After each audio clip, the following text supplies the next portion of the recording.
Allahi wa barakatuhu. Rabbi shrah li sadri wa yassir li amri wahlul 'uqdatam min lisani yafqahu qawli. Am I audible?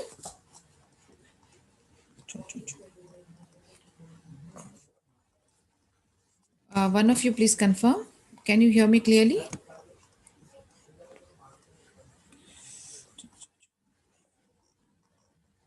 Yes, Alhamdulillah, Nasreen. Assalamu alaikum. Wa alaikum assalam wa rahmatullah. Okay, let's begin. Today is the 11th session of Golden Stories of Umar ibn Khattab radiyallahu anhu. Protection of the minorities' rights. We are on page number 123. At-Tabari related that in a letter that Umar radiallahu anhu sent to the people of Ilya, Umar radiallahu anhu made the following guarantees to them. He guaranteed that they would not be harmed, that their wealth was safe and would not be wrongly taken or seized, and that their crosses and churches would not be destroyed or harmed. Now, when the Islamic nation is increasing in all directions, there will be minorities that were supposed to be dealt with. यानी एक तरफ हम देख रहे हैं कि अल्हम्दुलिल्लाह Islamic state की जो है वो ग्रोथ हो रही है, different cultures, different societies, different peninsulas में ये अल्हम्दुलिल्लाह बिइज़्निल्लाह फैल रही है। अब सारे के सारे मुसलमान हो ये ज़रूरी नहीं, तो माइनॉरिटीज़ के साथ क्या मामला था? अकॉर्डिंग टू अत-तबारी वो कहते हैं उमर रदियल्लाहु अन्हु जो लोग थे एक जगह जिसका नाम था इलिया, उधर क्रिश्चियंस लोग थे, तो उन लोगों के साथ उनका कैसा तर्ज अमल था? उन्होंने उनको गारंटी दी, किन चीज़ों की guarantee the?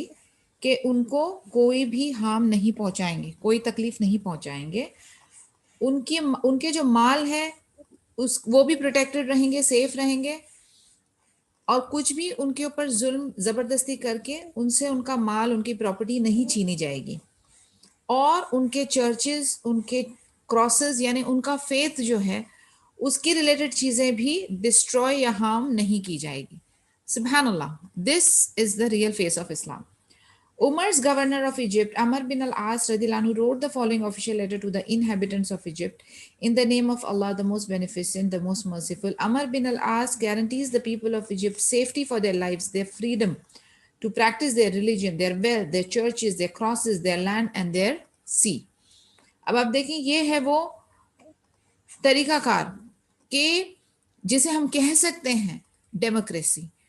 Y? Because democracy के अंदर ही आपको इस टाइप की फ्रीडम्स मिली जाती है, जहां पर आपकी जान सेफ है, जहां पर आपका माल सेफ है, जहां पर आपको फ्रीडम दी जा रही है कि आप अपना रिलीजन जो है वो प्रैक्टिस करें, सारी रिसोर्सेज जो हैं उसकी भी प्रोटेक्शन की बात हो रही है यहाँ पर। यानी the sea is protected, the land is protected, their crosses are protected, their churches, their wealth, everything is protected. Umar prays at Al-Aqsa Mosque, Jerusalem. Abu Salama narrated that Abu Sinan told him that Ubayd bin Adam heard Umar bin al-Khattab radhiyallahu anhu to say, Qab al-Ahbar, a Jewish who became a Muslim, where do you think I should pray in the mosque? Ka'ab said, if you take my opinion, I think you should pray behind the foundation stone so that the whole Jerusalem is in front of you. And at the same time, you will be facing Makkah. Umar retorted, you are competing with the Jews? No, I shall pray where the Prophet Muhammad prayed during his miraculous night journey to Jerusalem. And that is mentioned in Surah number 17, verse 1.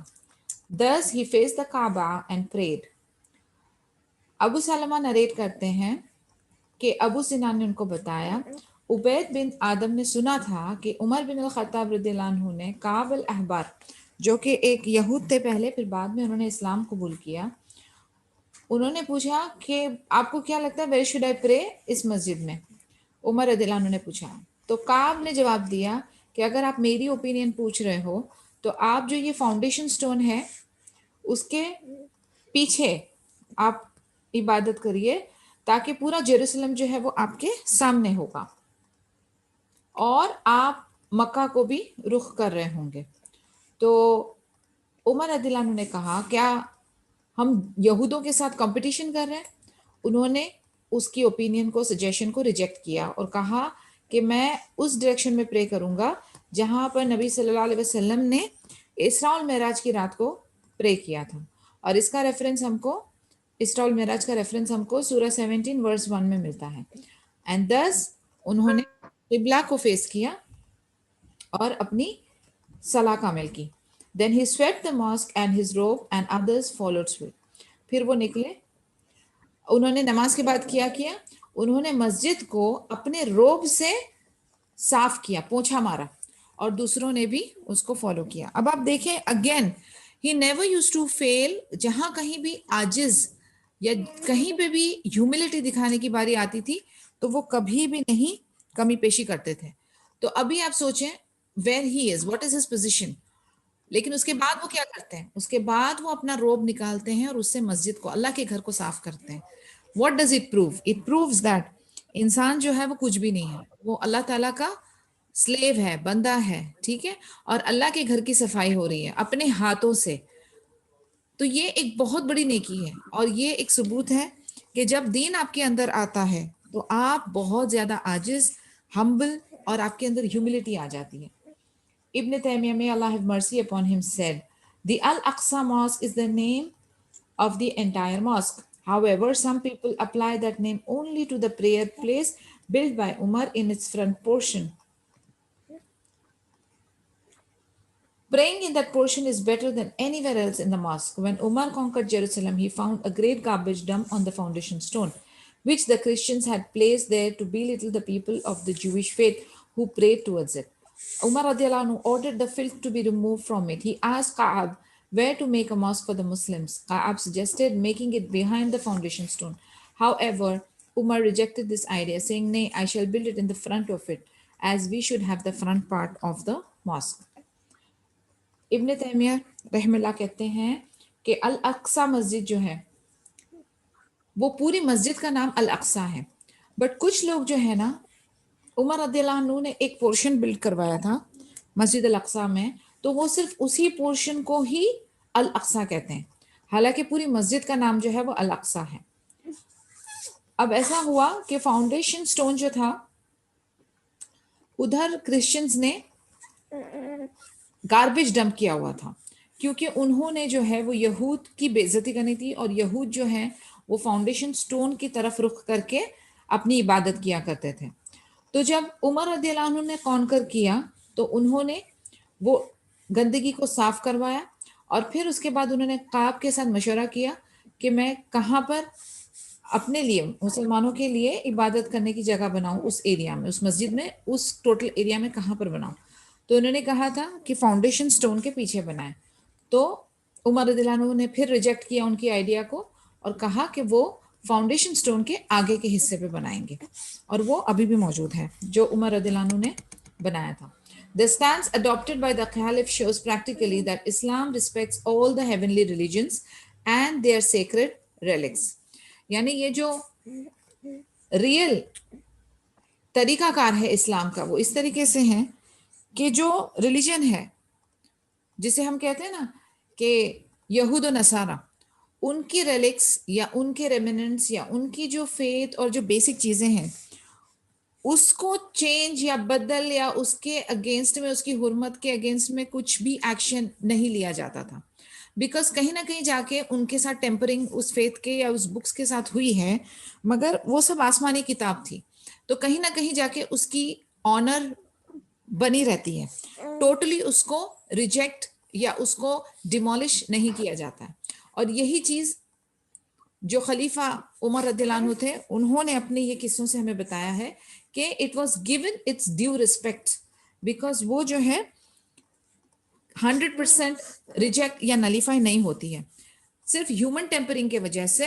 And then when Deen Islam was established and confirmed कि अब यही हमारा दीन है, कुरान हमारी किताब है, नबी सल्लल्लाहु अलैहि वसल्लम हमारे आखिरी नबी है, तब जाके इस्लाम कंप्लीटली एस्टैब्लिश हुआ था। लेकिन प्रीवियस प्रॉफिट्स, प्रीवियस मैसेंजर्स, आसमानी किताब जो है उनको कंप्लीटली रिजेक्ट नहीं किया जा सकता। In fact, it is one of the pillars of our iman to believe in the previous books also and to believe in all the prophets and messengers. तो इसीलिए ये सारे पॉइंट्स को मद्देनजर रखते हुए ये चीजों को कंप्लीटली शन नहीं किया गया, and it was given its due honour and respect. Now, the rock that Umar radiallahu anhu personally cleaned with his hands and carried the dust and garbage of it in his own cloak was the holy of the holies of the Jews. यानी अभी जिस पत्थर को उमर रदियल्लाहु अन्हु ने अपने हाथों से साफ किया, उसके ऊपर का गार्बेज और डस्ट अपने हाथों से, अपने रोब और जो उनका क्लोक था उसके थ्रू उन्होंने साफ किया, वो एक्चुअली ज्यूज के लिए बहुत ज्यादा मायने रखता था. वो उसी तरफ रुख करके उधर ही इबादत किया करते थे. तो देखा जाए तो मुसलमान के लिए वो इम्पोर्टेंट नहीं था, लेकिन ज्यूज के लिए वो बहुत इम्पोर्टेंट होलीएस्ट प्लेस थी, और वो उसी तरफ रुख करके अपनी इबादत किया करते थे. लेकिन उमर रदियल्लाहु अन्हु क्या उसकी रिस्पेक्ट क्यों कर रहे हैं? बिकॉज ये वो जगह थी जहां अल्लाह अज़्ज़ा वजल स्पोक टू इज़राइल. तो यानी उनके वक्त में उस जगह पर जो उसकी हुर्मत थी उसको बिल्कुल भी रिजेक्ट नहीं किया गया. तो this is a matter of knowledge. यानी जब आपको किसी चीज की प्रॉपर नॉलेज होती है और आपके अंदर फियर ऑफ अल्लाह होता है, तभी ही जाकर आप ऐसे ऐसे कहते हैं ना, ब्यूटीफुल एक्शंस आप कर सकते हो. जब आपके अंदर ला इल्मी होती है और जहालत का अंधेरा होता है, तब आप जो है किसी भी चीज को रिजेक्ट कर सकते हो, किसी को भी डिसरिस्पेक्ट करते हो, किसी को भी डिसऑनर करते हो. यही फर्क है जिसके पास इल्म हो और कोई जाहिल हो. So just as Umar exhibited unprecedented tolerance and respect for the freedom of belief for the Christian faith, giving assurance of security to their crosses and churches, he did not hold he did not hold a grudge against the Jewish faith, despite the various crimes its adherents had committed against the Muslims. He cleansed the most sacred side of the Jewish religion and restored it to its dignity. यानी यहूद और नसारा के लिए चाहे उन लोगों ने जो भी जुल्म सितम किए होंगे, यानी ज्यूज ने इतने ज्यादा तकलीफें की, मुसलमान कौम के लिए परेशानियां क्रिएट की और इतनी दुश्मनें और इतनी जंगें हुई, उसके बावजूद उन्होंने, क्योंकि वो एक हुर्मत के बायस हैं, उसको पूरी रिस्पेक्ट दी, यहूद और नसारा को फ्रीडम दी, और इनके जो रेलिक्स या जो इनके जगहें थी, इंपॉर्टेंट प्लेसेस ऑफ वर्शिप थे, उसको उन्होंने उतना रिस्पेक्ट दिया और उसको डिग्निटी के साथ रिस्टोर किया.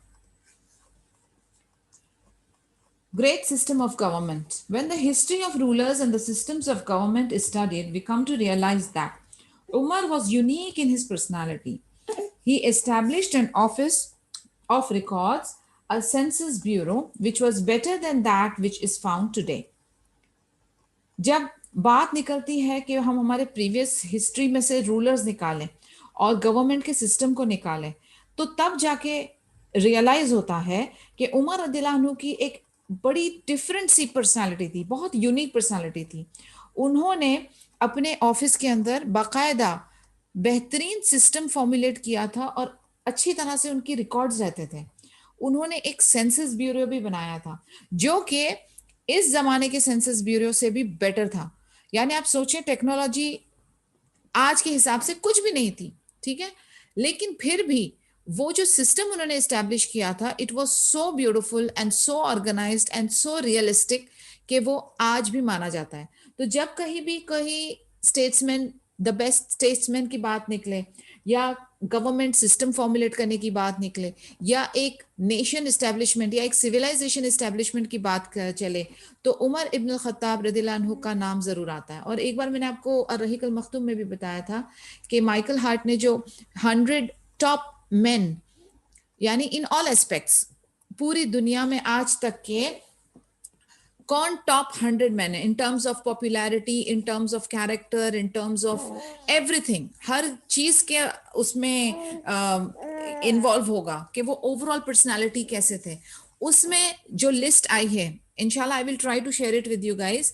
टॉप हैं मोहम्मद सल्लल्लाहु अलैहि वसल्लम, उसमें उमर इब्न खत्ताब का भी नाम है. यानी यू विल बी शॉक्ड कि एक नॉन मुस्लिम ने ये सर्वे और रिसर्च की है, और उनकी रिसर्च के मुताबिक जो लिस्ट बनी है, सुभान अल्लाह, उसमें आप अपने लीडर्स को देखोगे, आप उनका नाम, उनकी बायोग्राफी है बाकायदा कि क्यों ये इस पोजीशन पर हैं. अगर आप वो देखोगे और पढ़ोगे, you will be very inspired, आपको बहुत अच्छा लगेगा. इंशाल्लाह I'll try to share the PDF. It's a paid up book, so पूरी PDF book हम नहीं शेयर कर सकते, लेकिन जो भी permissible है इंशाल्लाह वो लिस्ट हम I will try my best to put it in the group. लेकिन उसमें उमर इब्न खत्ताब का भी नाम है, अबू बकर सिद्दीक का भी नाम, काफी सारे सहाबाज and Muslim rulers and Muslim scientists and Muslim geologist, Muslim physicians, geophysicist, यानी सारे स्कॉलर्स एंड सारे रिसर्चर्स एंड सारे साइंटिस्ट जिनकी रिसर्च और स्टडी और जिनके इल्म से इंसान को फायदा पहुंचा था और आखिर तक पहुंचने वाला है, और उन्होंने the face of history, the face of civilisation को चेंज किया। तो डेफिनेटली इस लिस्ट के अंदर टॉप तो मोहम्मद सल्लल्लाहु अलैहि वसल्लम ही है। So many billions of Muslim and followers, यानी आप देखें कि सुभान अल्लाह इस्लाम कितना फैला हुआ है। एवरी थर्ड और fourth person walking on the face of this earth is Muslim. तो आप देखें कि बिना देखे, बिना टेक्नोलॉजी के, सुभान अल्लाह B इद्निल्लाह, Islam is growing and people love Muhammad sallallahu alaihi wasallam like crazy, यानी वो उनके नाम के ऊपर जीने मरने को तैयार हैं। ऐसी पॉपुलैरिटी आज तक के ना तो किसी बादशाह की थी, ना तो किसी सेलिब्रिटी की थी, ना तो किसी की भी नहीं थी आज तक के। nobody has achieved that what Muhammad sallallahu alaihi wasallam bi idnillah achieved. So you have to be very very happy, you have to be very proud about this. सुबहानल्लाह, आपको अपने रिलीजन पे नाज होना चाहिए, आपको अपने नबी पे नाज होना चाहिए, आपको अपनी कुरान पे नाज होना चाहिए, आपको अपने सहाबास पे नाज होना चाहिए। शर्मिंदा होने वाली कोई बात नहीं है ये, आपको इस पे नाज होना चाहिए। लेकिन आपको इस चीज का एहसास तभी होगा जब आपके पास भी इत्निल्लाह इसका इल्म पहुंचेगा, जो कि सुबहानल्लाह अभी धीरे धीरे अल्हम्दुलिल्लाह हमारे तक पहुंच रहा है।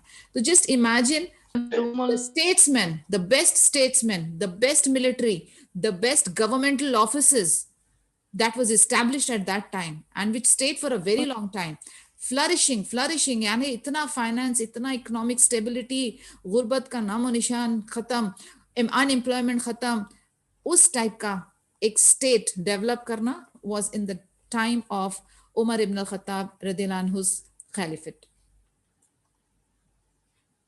He was aware of every woman, child and their residence, which was all recorded in their records. अब आप सोचें कि एक प्रेसिडेंट या एक हेड ऑफ द स्टेट, उनको अपनी रियाया के हर आदमी, हर औरत, हर बच्चे का ठिकाना पता हो, उनका रिकॉर्ड्स उनके पास हो.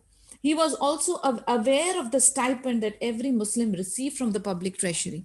उनको यहाँ तक ये पता था कि अपने एम्प्लॉयज जो उनके थे वो पब्लिक ट्रेजरी में से उनको कितना सैलरी, माश कितना मिल रहा है.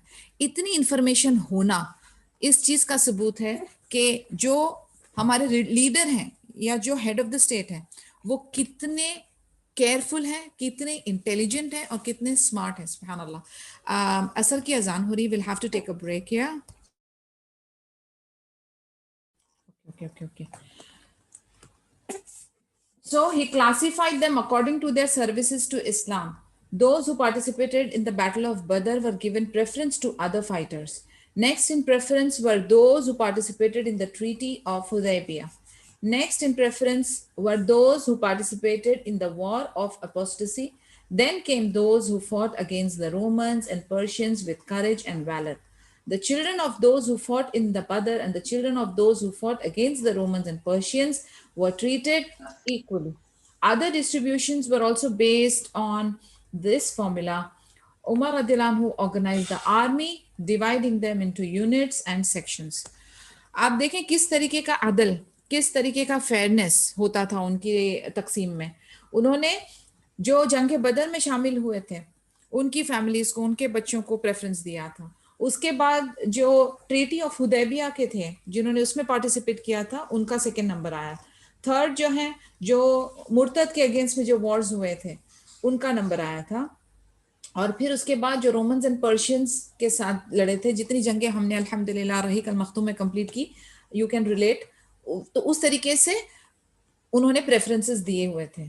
तो उसमें यह था कि सबके साथ अदल हुआ है, किसी के साथ भी कोई भी ज्यादती, कोई भी जुल्म नहीं हुआ है.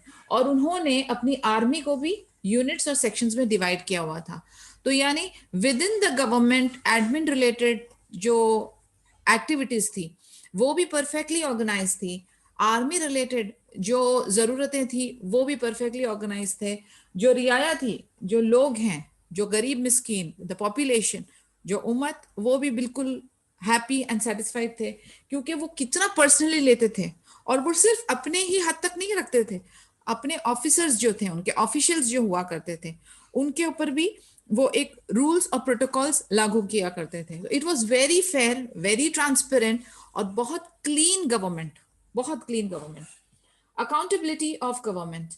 When Umar radiallahu anhu went to Jerusalem, he stayed there for several days and gave instructions about the necessary rules.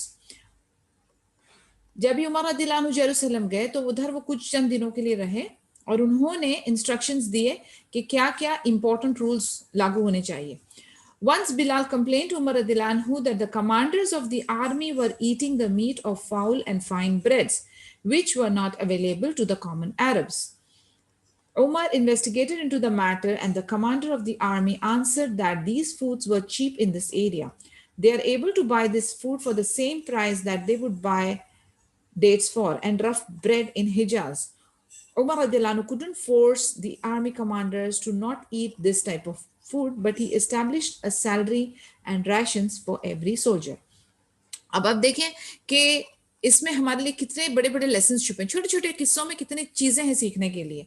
एक बार जैसे वो जेरूसलम की बात चल रही थी तो उमर रदियल्लाहु अन्हु को बिलाल ने कंप्लेन किए कि बिलाल रदियल्लाहु अन्हु ने कंप्लेन किए कि जो कमांडर्स थे आर्मी के वो जो हैं वो यानी कि वहां का जो फाउल चिकन और फाइन ब्रेड खा रहे हैं जो कि कॉमन अरब के लिए अवेलेबल नहीं है।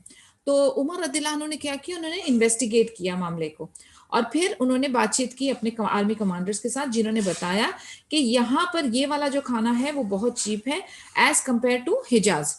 तो फिर उमर रदियल्लाहु अन्हु ने उनको फोर्स नहीं किया और उन्होंने एक्सेप्ट किया कि सिचुएशन क्या है और उन्होंने जो एक्शन लिए थे कमांडर्स ने, लेकिन उन्होंने क्या किया, सैलरी और राशन हर सोल्जर के लिए एस्टैब्लिश किया। अब हमारे लिए इसमें सीखने के लिए क्या है, एक तो नंबर 1, अगर हमारे पास कोई इंफॉर्मेशन आती है किसी भी चीज की तो हम लोग झट से जजमेंटल हो जाते हैं, वो भी एक तरफा बात सुनकर, जो कि टोटली रॉन्ग होता है। आप अगर किसी भी मामले में जज बनाए जाते हैं ना, I am not talking about कि आप बाकायदा वो जज या जूरिस्ट की सीट पे बैठे हैं, लेकिन हम रोजमर्रा की जिंदगी में रेफरी और जज बने होते हैं अपने बच्चों के बीच में, कोई हमारे रिश्तेदार के बीच में, कोई हमारे फ्रेंड्स के बीच में, कोई हमारे वर्कर्स के बीच में। तो हम कहीं ना कहीं जाके किसी को जज करने वाली हमारी पोजीशन आ जाती है। तो हम क्या करते हैं, सबसे पहले जिसने पहले एफआईआर की वो ही सही है, ये गलत है कानून। आपको दोनों पार्टीज की बात सुननी चाहिए, दोनों पार्टीज का मसला जो है वो इंडिविजुअली समझना पड़ेगा, फिर आपको खुद अपनी रिसर्च करनी पड़ेगी। आप सिर्फ बात में आकर या कोई फेवरेटिज्म या नेपोटिज्म में आकर आप कोई फैसला नहीं कर सकते, क्योंकि छोटी से छोटी चीज हो या बड़ी से बड़ी चीज हो, if you are sitting on the seat of the जज या आप एक रेफरी बनाए जाते हो तो आपको अदल करना है। Being a Muslim this is your responsibility. तो फिर उमर रदियल्लाहु अन्हु ने बिलाल रदियल्लाहु अन्हु की बात सुन के इमीडिएटली एक्शन नहीं लिया, उन्होंने इन्वेस्टिगेशन किया। जब उन्होंने इन्वेस्टिगेशन किया, अपने आर्मी ऑफिसर से बात की, तो उन्होंने बताया कि जिस जगह पे वो थे वहां पर जो उनको चिकन एंड ब्रेड मिल रहा था दैट वाज चीपर। यानी ऐसा होता है ना कि जहां पर किसी चीज की प्रोडक्शन ज्यादा हो, ओके, तो वहां पर वो चीज की वैल्यू जो है वो कम होगी। क्यों कम होगी? Because the cost is reducing. लेकिन अगर आप कहीं से इंपोर्ट करते हो तो वो shipping charges and other charges will levy, इस वजह से वो चीज की कीमत बढ़ जाती है। तो दे एक्सप्लेन्ड इट टू हिम कि वो जगह पर उनको वही चिकन और ब्रेड डेट्स की प्राइस में मिल रहा है, तो फिर वो क्यों ना खाएं, एंड दैट वाज जस्टिफाइबल। और इसीलिए उमर रदियल्लाहु अन्हु ने उनको फोर्स नहीं किया। When he understood the situation, he didn't force them. लेकिन उन्होंने क्या किया, उन्होंने हर सोल्जर के लिए एक पर्टिकुलर सैलरी स्टैब्लिश की और उनको राशन भी फिक्स किया। तो अपनी तरफ से उन्होंने पहले तहकीक की और उसके बाद सिचुएशन का जायजा लिया और फिर एक बेहतरीन किस्म का अदल किया। उन्होंने अपनी जोर जबरदस्ती अपने कमांडर्स पे नहीं दिखाई, उनको ऑनर किया। किस लिहाज से? when they explain it was justified, so he didn't force them। और चौथा, फिर उन्होंने जो एक्शन लेना था कि एक सिस्टम इस्टेब्लिश किया जाए, वो उन्होंने इस्टेब्लिश किया। अब आप ये सोचें कि क्या ये सारे स्टेप्स हम करते हैं या नहीं करते हैं। अगर करते हैं तो बहुत अच्छी बात है, बारकल्लाह फीकुम। अगर नहीं करते हैं तो करना शुरू कर दें, एटलीस्ट कोशिश करें कि इस तरीके से हम लोग फेयर एंड स्क्वायर डीलिंग करें अपने बच्चों के बीच, हमारे फ्रेंड्स के बीच, हमारे रिलेटिव्स के बीच, या हमारे वर्कर्स के बीच। अगर आप कभी उनके लिए अदल करने के लिए आपको बिठाया जाता है।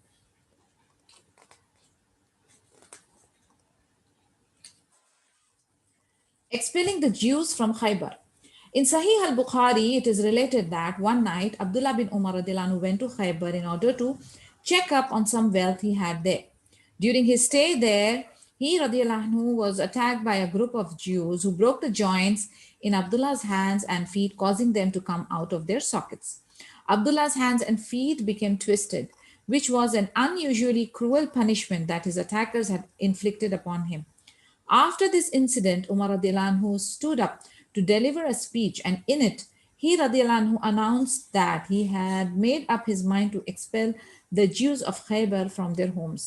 One of the members of the Banu al-Haqiq tribe went to Umar radiallahu anhu and said, "O leader of the believers, are you expelling us? Even though Muhammad sallallahu alaihi wasallam allowed us to work our land and made an agreement with us with regard to the sharing of our wealth." ये सही अल बुखारी में भी recorded है कि एक बार अब्दुल्ला बिन उमर रदियल्लाहु अन्हु जो है खैबर गए, वो कुछ माल वेल्थ वगैरह चेक करने के लिए।